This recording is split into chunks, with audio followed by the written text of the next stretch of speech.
Hello and welcome back to BOKRIM. In this video, I'm going to talk about why it is the current traditional safe environment approaches to protecting minors and vulnerable adults don't work. There are a couple of fundamental reasons I'm going to talk about. The first is that the traditional safe environment approach is limited by design, and so on its own isn't enough to prevent sexual abuse. Secondly, I'm going to talk about how it's not only limited by design, but because of its design, it is unadaptable. It hasn't been adapted in over 20 years, and that's because it's unadaptable. I'm then going to, having talked about those two things that are fundamental problems, what they lead me to conclude is that the safe environment isn't something that can be repaired. It's fundamentally flawed, it's not fit for purpose, and we need to implement something different in order to be able to prevent sexual abuse successfully. Because I'm then also going to talk about three other aspects of any kind of risk management system that is successful. There are three characteristics that all of those successful systems have. First of all, they are systematic, which a safe environment isn't. Secondly, they enable and specifically have built into them the concept of customizing the system for the organization that's going to use it. And thirdly, they're not only adaptable, which the safe environment, broadly speaking, isn't capable of being. They adapt to inputs from lots of different places, including from outside the core system. There's a fourth element that I want to talk about that's the result of those three, and it's the really critical reason why a safe environment can't work, and that's the question of engagement. I just want you to have a think about the last major risk that you considered taking yourself and how you went about deciding whether to take the risk. I'll use the example of going for a job, and you're in a current job. Maybe you may be happy with it, you may not, but an opportunity comes up or you want to move. It's always a risky endeavor, moving jobs, and you will have thought through the pros and cons of moving and where you're going to move to and how you're going to get interviews and all the rest of it. And you will have done everything you can to try and make sure that you got as successful an outcome as possible. What happened there was that you engaged with the risk of your moving jobs.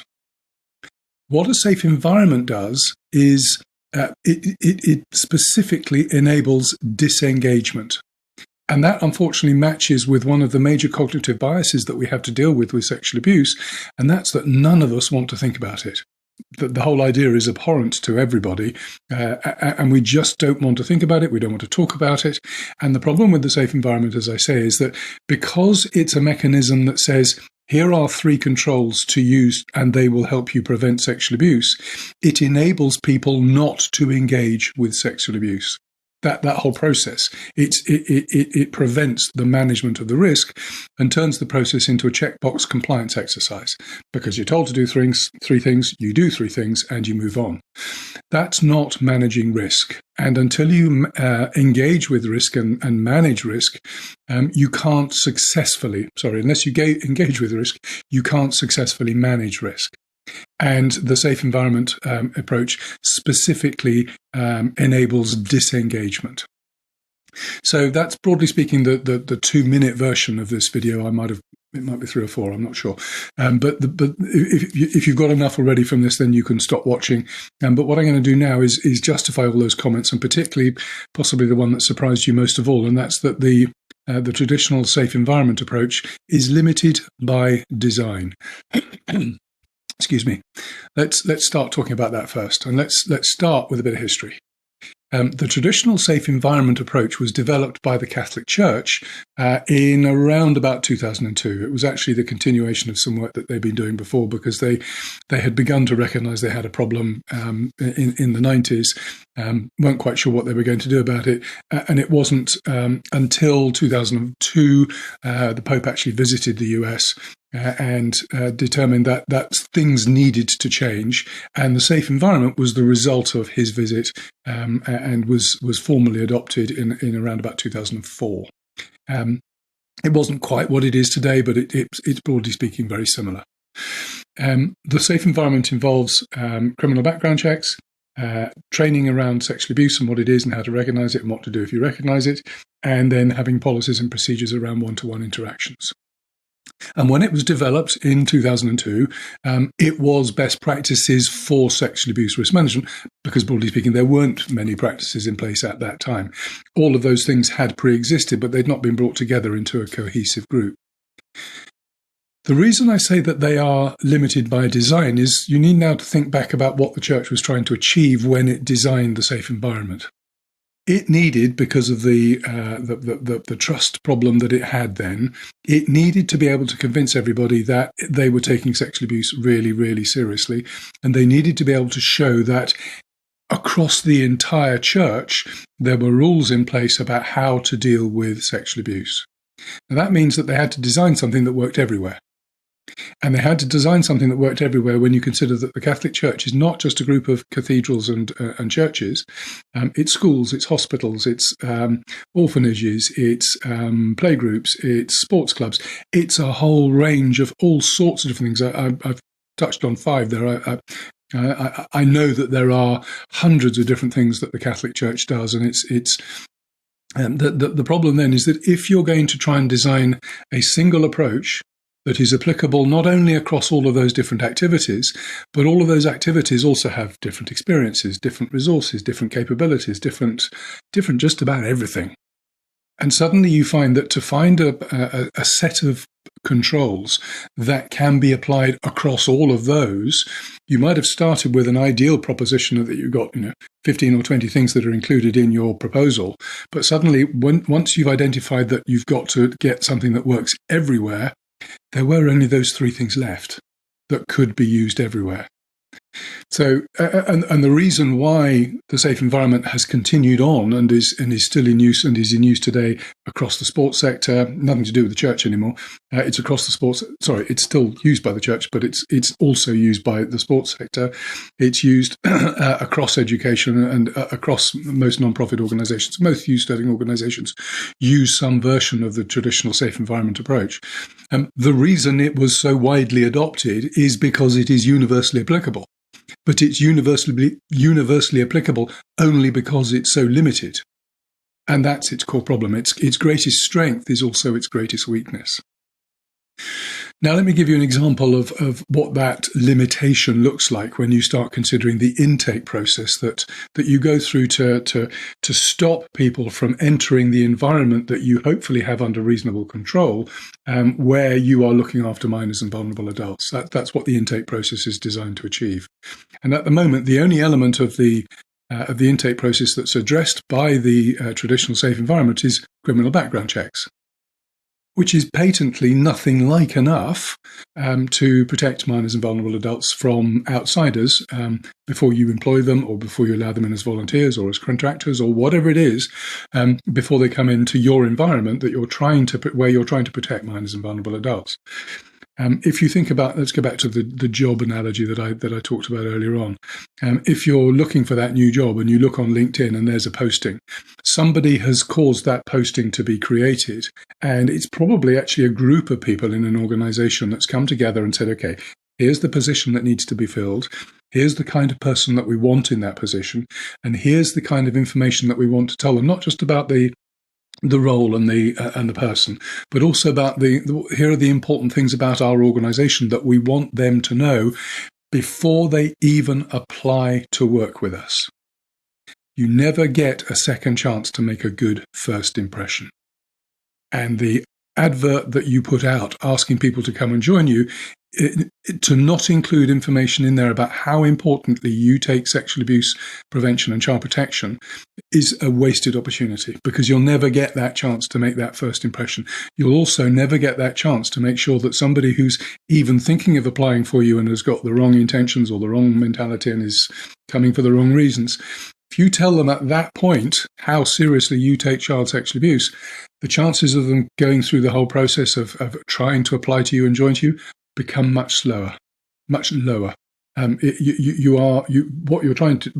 letting people know, if you're even thinking about abusing somebody, go somewhere else. Do not apply here. That's why it's such a wasted opportunity not to make the most of it. And that's just the advert. Let's now look at what the job description actually says, what the person specification says.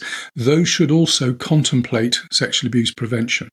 It's not the major it's not the most important criteria at that point, because at that point the most important criteria for the organization is you've got a job to fill and you need the right person to come and fill it. Get that, understand that, but you have to think about, if you're going to take child protection seriously, that's the depth at which you need to operate when you're thinking about how you make sure that you control access to the minors and vulnerable adults in your care. It starts that early on in the process. Then you've got the interview process.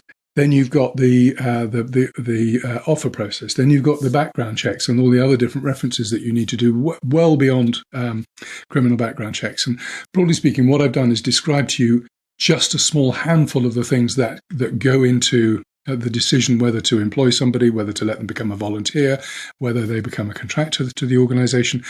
Anybody that's going to have recurring contact with the minors and vulnerable adults in your care, whether it's regular or irregular, frequent or infrequent, whatever it is, if it's recurring, you need to make sure that you've gone through a documentable, repeatable process that demonstrates that you have conscientiously guarded the minors and vulnerable adults in your care.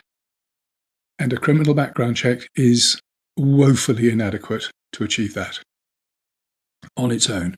And most organizations don't think about sexual abuse when they're thinking about all the other things that they also do.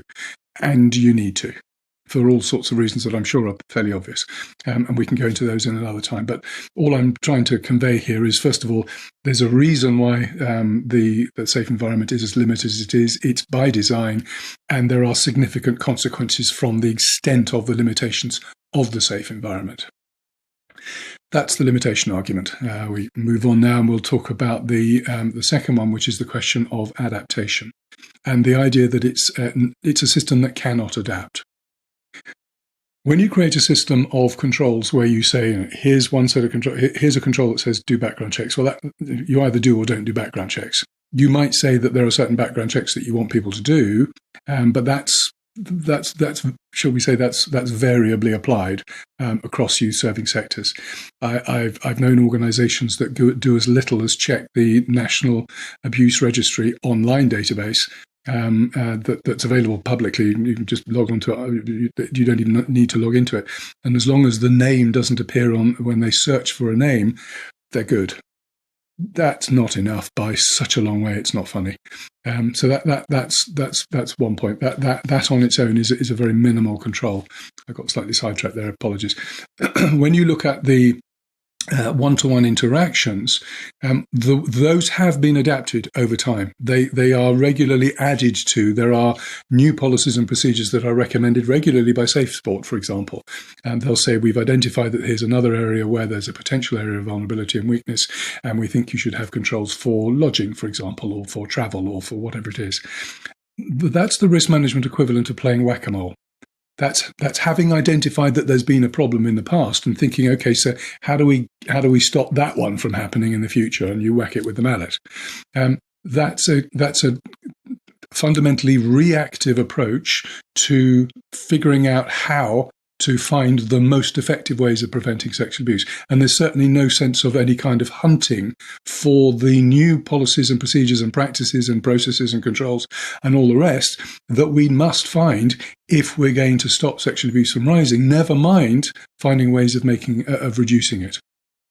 So and there's also no sense of a coordinated hunt, which is what's really going to be necessary if we're going to do it at the kind of speed that needs to be that we need to develop. Because I'm not sure if you remember the statistics from earlier on, but adult-on-child sexual abuse has doubled in the last 10 years, and child-on-child sexual abuse has increased 5 times.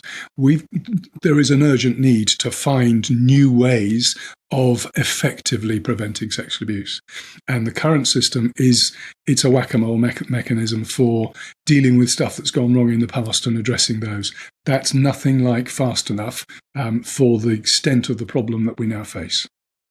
So that leads us to conclude that because it's limited by design and because it doesn't have the speed of adaptation that we now need in order to be able to prevent sexual abuse, the current traditional safe environment approach is not repairable, because it's not fundamentally fit for purpose in the first place. So I'm not saying that we get rid of the controls, but they need to be embedded and offered in a mechanism that deals with all of the other issues that successful risk management systems deliver. And here's 3 more things that I briefly talked about that are not included in the safe environment. It's not a systematic approach. It's here's 3 things, do them. That's it. It's not do them and make sure that you're doing them and make sure that they're working and make sure that if they could be improved, here's how you improve them. And by the way, here's some other things that you could also do. And what are you trying to achieve? And maybe we raise we're trying to achieve more. And none of that's in there. They're not customizable. Organizations have to customize them to themselves. But for example, the criminal background checks, you do a criminal background check and that's it. The kind of policies and procedures that are often sent to organisations from maybe a national governing body in the sports sense, which comes from Safe Sport. Eventually, it's the MAP, or whether it's the documentation, the paperwork that the Catholic Church provides its parishes. And those are just examples because they exist across the space.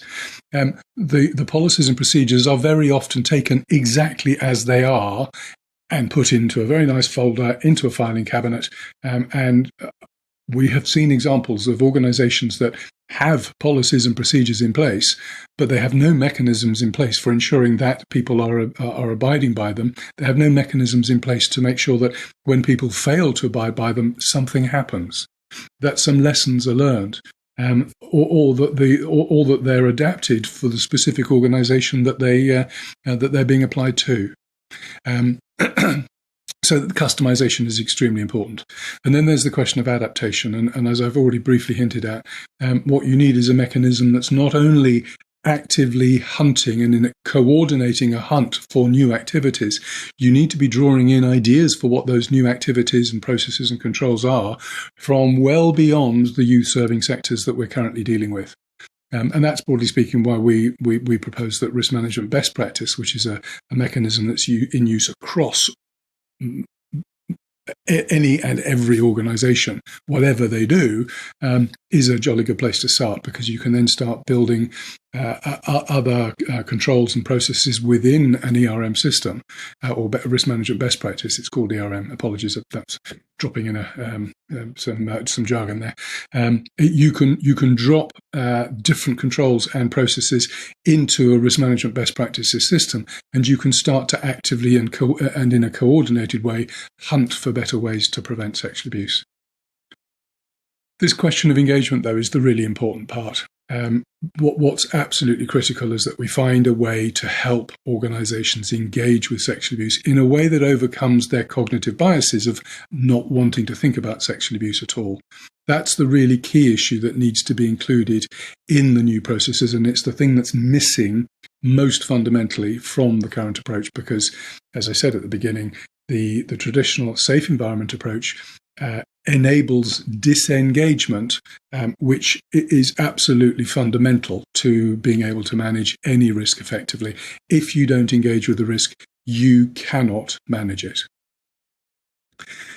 I hope that's been helpful. I hope I've explained why it is that the current approaches aren't successful at preventing sexual abuse.